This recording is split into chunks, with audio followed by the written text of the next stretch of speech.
How effective was the marketing strategy used to get Edgar Markov reprinted and Innistrad remastered? What happens now to poor Edgar on the secondary market? What happens to all the related vampire cards that may be used inside building his deck?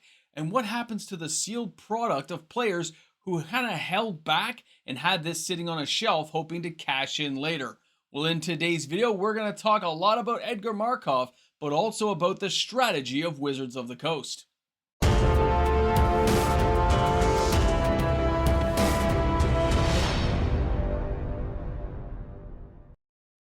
Welcome back, everyone. MTG Moxman here, and thank you again for hanging out with me today for another video, of course, discussing Edgar Markov Innistrad Remastered and what's going to happen now that the product has been released, and what you can expect from the card value of a card like Edgar Markov, as well as many other cards from the set. But we're going to focus on Edgar Markov because I got a lot of notes here today to really get and relate to you guys. So first off, Edgar Markov was a marquee card. We knew he had to get reprinted at some point, and a lot of players who held on to this product sealed or single knew this as well. This wasn't a surprise. The question was when. When would Edgar Markov come around again? And of course, as soon as Innistrad Remastered was announced, we knew the whole flurry of questions coming in saying, are they going to include him in Innistrad? Is it going to be him coming back? And what's the value going to be at? How often will he appear on the track printing if he does get... Anyway, besides the point, we now know. We know what's happened. The release has come and gone. This weekend was a wild weekend for sales, and we have a lot to cover. So, first off, Edgar gets announced.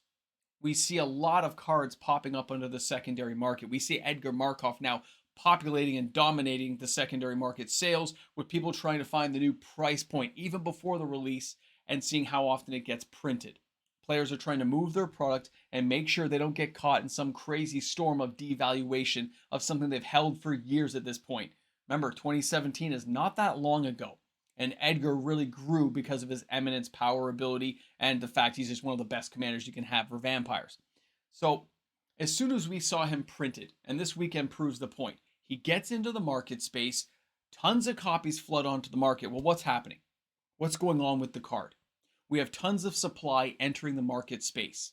We have just a deluge of people looking for either the of course, serialized version of him. Maybe they needed one copy, or maybe it's just people having fun cracking boxes, especially the collector boxes. Not so much the play booster boxes for Innistrad Remastered, but those collector boxes got open like mad.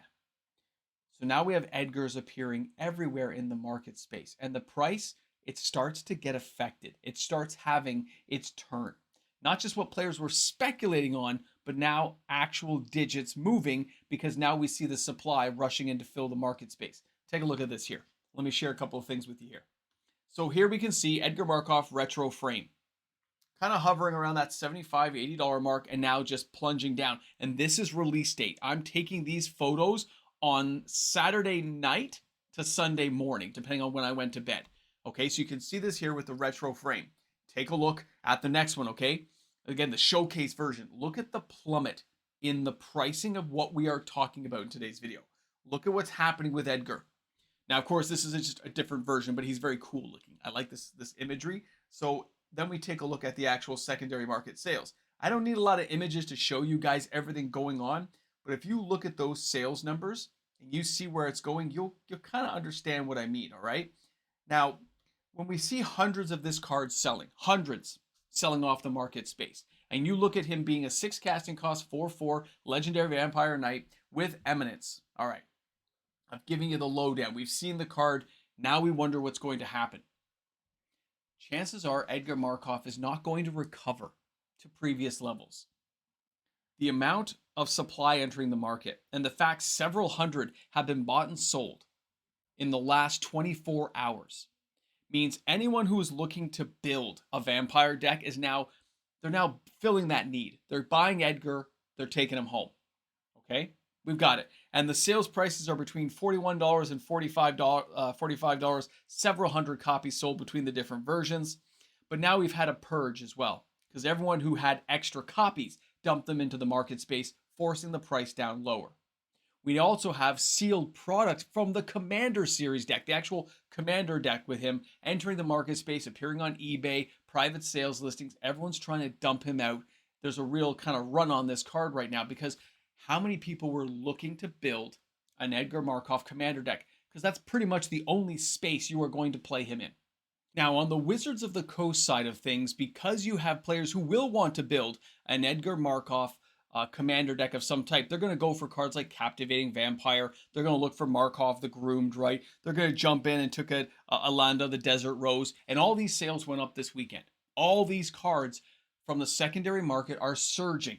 They've got hundreds of sales backing them up, which means there were several hundred players trying to build some kind of version of a vampire commander deck. So you can expect to see that at the local level at some point soon because a lot of players were interested in building this deck now. But here's the other thing. It wasn't just Edgar Markov that would draw players in. He is the marquee card everyone's talking about. He's the one everyone's looking for, and he's the one that most players were hoping would get a reprint. And now that you've flushed out the excess supply, you kind of ask yourself, was it even worth buying a collector box? Or were the real recipients of the value of this set the secondary market buyers, the players picking this card up as the price is plummeting down right now? Now, when I talked about a few minutes ago, the card never recovering back up to the $100 level, it basically can't at this point. There are too many copies entering the market and not enough players snatching them up, which means there's going to be a long glut of this card sitting on the market. You're not going to see it recover at least for a year, but that's a good thing for players who want to get into this card. The question will be, does Wizards of the Coast want this card to go back up in price?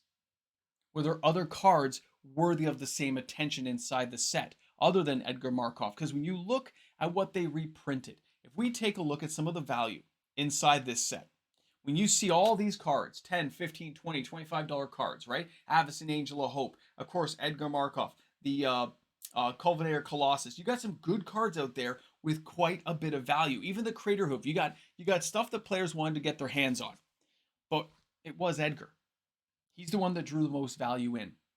And with most of these cards already having other reprints available, you're going to see those cards recover quicker than you're going to see Edgar bounce back. I'm not saying Edgar is going to sink to the bottom. That's just not possible. He's too popular, and if his price drops too low, players will snatch up extra copies. It's the same as when players really thought he was going to hold value over a very long period of time. They kept the sealed commander deck. They kept individual copies that were selling for at one point, what, $200 a copy? And now that is no longer the case, at least in the short term. Because even if I was absolutely wrong in today's video, and I've totally mistook all these sales, all the added supply to the market, and you looked at the collector box price, it wasn't the play booster boxes being opened. It's the collector boxes.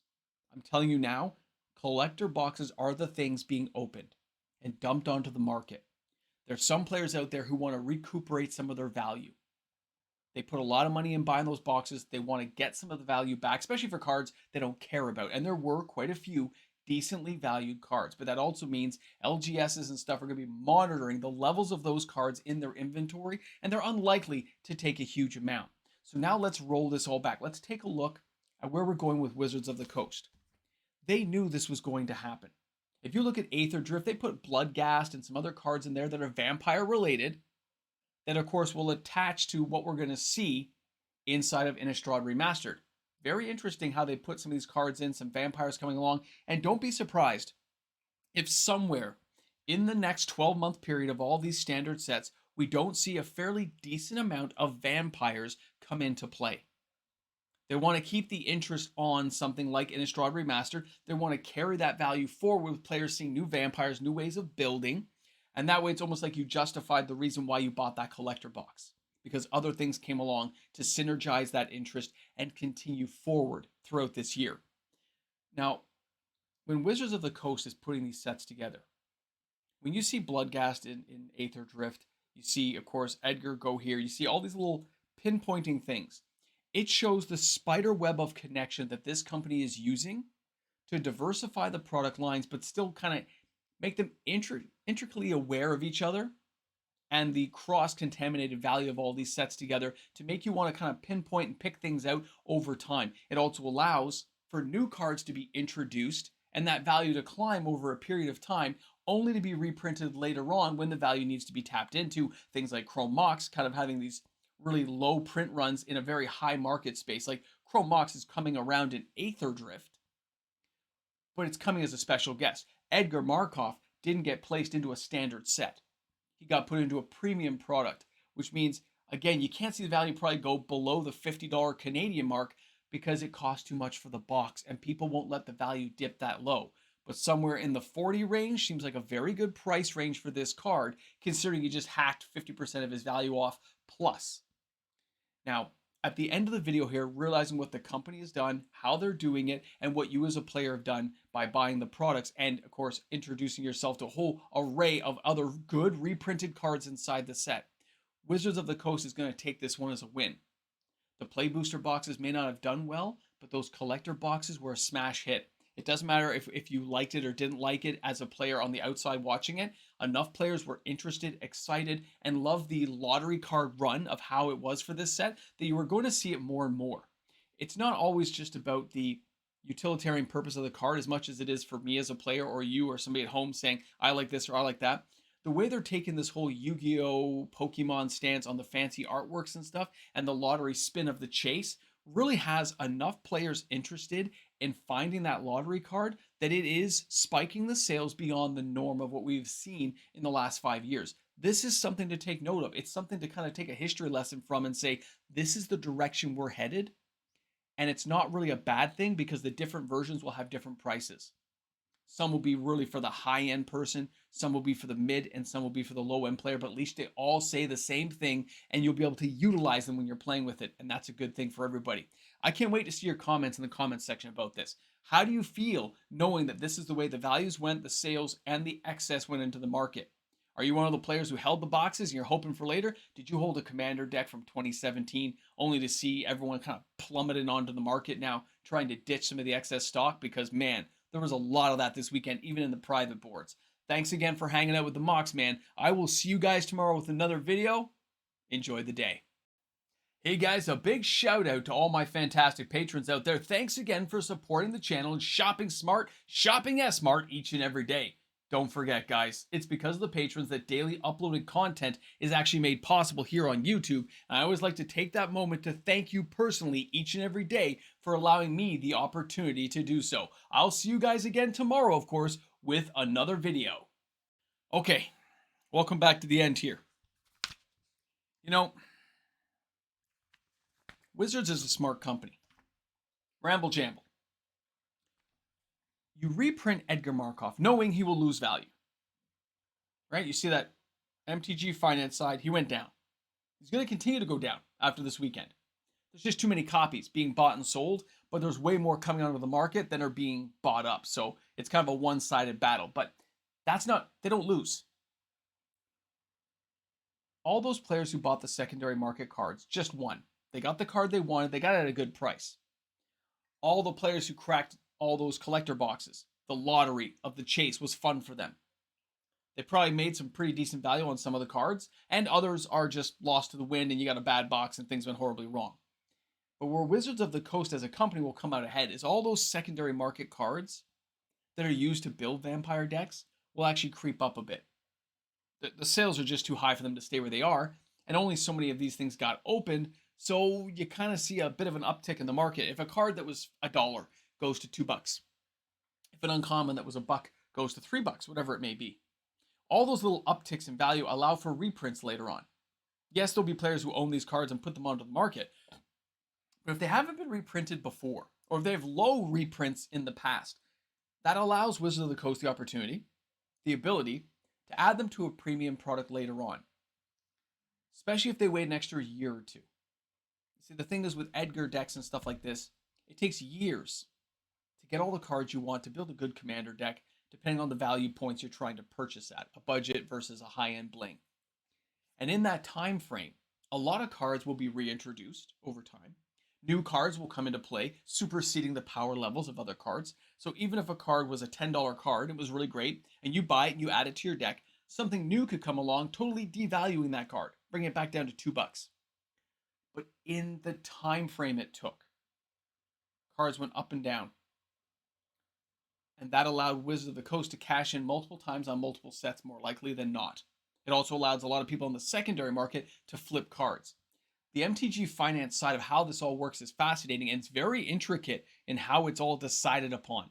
I mean, I'm sure they got some top cracking people out there deciding when and where to make all these spider webs fit together to make sure the company maximizes profit while still giving the appearance, I don't think it's true, but giving the appearance of value inside the set. I don't think every card is worth what they think it's going to be worth, because this company is planning so far out, they know when a card is coming along to supersede the card, when it's going to be better than the version you already have.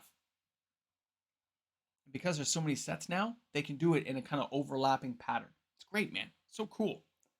Anyway, thanks a lot for hanging out. Thanks for being here. I'll see you guys soon. Go and drink this coffee.